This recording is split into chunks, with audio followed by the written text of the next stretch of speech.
ನಮಸ್ಕಾರ.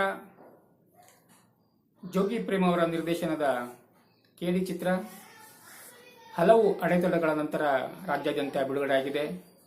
ಬಿಡುಗಡೆಯಾದ ಸೆಂಟ್ರಲ್ಲೆಲ್ಲ ಉತ್ತಮ ರೀತಿಯಲ್ಲಿ ಹೌಸ್ಫುಲ್ ಶೋ ಕಾಣ್ತಾ ಇದೆ. ಸಿನಿಮಾವನ್ನು ನೋಡಿದಂಥ ಪ್ರೇಕ್ಷಕರು ಚಿತ್ರದ ಬಗ್ಗೆ ತುಂಬಾನೇ ಉತ್ತಮ ಅಭಿಪ್ರಾಯಗಳನ್ನು ವ್ಯಕ್ತಪಡಿಸ್ತಾ ಇದ್ದಾರೆ. Complete mass entertainment, family sentiment, ಹೀಗೆ ಮಿಕ್ಸ್ಚರ್ ಆಫ್ ಆಲ್ ಫೀಲಿಂಗ್ಸ್ ಅನ್ನೋ ತರ ಸಿನಿಮಾ ಅದ್ಭುತ ಯಶಸ್ಸನ್ನ ಕಾಣೋ ದಿಕ್ಕಿನಲ್ಲಿ ಸಾಗ್ತಾ ಇದೆ ಅಂತ ಹೇಳ್ಬೋದು. ಯಾಕಂತ ಹೇಳಿದ್ರೆ ಸಿನಿಮಾವನ್ನ ನೋಡಿದಂತ ಪ್ರೇಕ್ಷಕರು ಚಿತ್ರದ ಬಗ್ಗೆ ಉತ್ತಮ ಸಕಾರಾತ್ಮಕ ಅಭಿಪ್ರಾಯಗಳನ್ನ ವ್ಯಕ್ತಪಡಿಸ್ತಾ ಇದ್ದಾರೆ. ಚಿತ್ರದಲ್ಲಿ ಹಲವು ಅದ್ಭುತ ಕಲಾವಿದರ ದಂಡೆ ಇದೆ ಅಂತಾನೆ ಹೇಳಬಹುದು. ಕ್ರೇಜಿ ಸ್ಟಾರ್ ರವಿಚಂದ್ರನ್, ರಮೇಶ್ ಅರವಿಂದ್, ಶಿಲ್ಪಾ ಶೆಟ್ಟಿ, ಸಂಜಯ್ ದತ್, ಧ್ರುವ ಸರ್ಜಾ, ರೇಷ್ಮಾ ನಾಣಯ್ಯ, ರವಿಶಂಕರ್, ಹೀಗೆ ಹೇಳ್ತಾ ಹೋದ್ರೆ ದೊಡ್ಡ ಪಟ್ಟಿನೇ ಬೆಳೆಯುತ್ತೆ.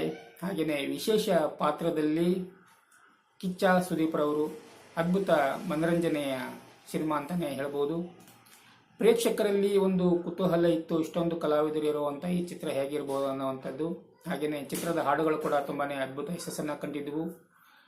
ಚಿತ್ರದ ಟ್ರೇಲರ್ ಅಂತೂ ನಿರೀಕ್ಷೆ ಮೀರಿ ಜನರ ಮೆಚ್ಚುಗೆಯನ್ನ ಪಡ್ಕೊಂಡಿತ್ತು. ಅದೇ ರೀತಿ ಚಿತ್ರ ಕೂಡ ಈಗ ಬಿಡುಗಡೆಯಾಗಿ ಅದ್ಭುತ ಪ್ರಶಸ್ತಿ ಒಂದು ಉತ್ತಮ ರೀತಿಯಲ್ಲಿ ಪ್ರದರ್ಶನ ಕಾಣ್ತಾ ಇದೆ ಅಂತಾನೆ ಹೇಳ್ಬೋದು.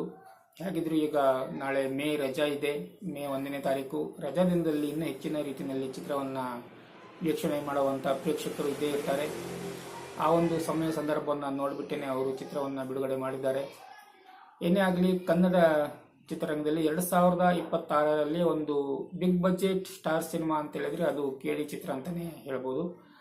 ಹಲವು ಚಿತ್ರಗಳು ಬಿಡುಗಡೆ ಆಗಿದ್ದು, ಆದರೆ ಈ ಮಟ್ಟಿಗೆ ಸದ್ದು ಮಾಡಿರೋ ಸಿನಿಮಾಗಳು ಬೇರೆ ಇರಲಿಲ್ಲ 2026ರಲ್ಲಿ.